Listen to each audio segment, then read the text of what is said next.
My today's topic is Wildlife Protection Amendment Bill 2021. This bill has been introduced in Lok Sabha under Ministry of Environment, Forest and Climate Change.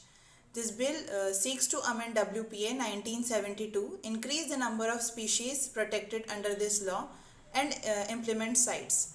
Why do we need this bill? Because India has been blacklisted by CITES once, and second blacklisting will be a threat to India, especially to the people whose livelihood is involved. Now, if we talk about CITES, CITES stands for Convention on International Trade in Endangered Species of Wild Flora and Fauna.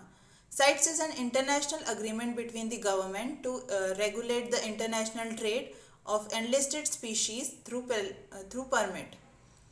The existing law in India regarding wildlife is WPA 1972, which talk about the protection of plants, animals and vermin.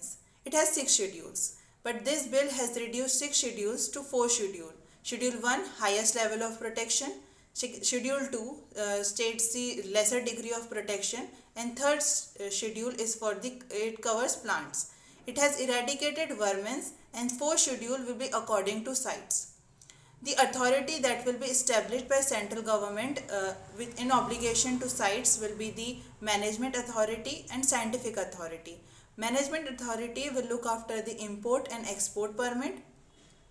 Scientific Authority will give the advice.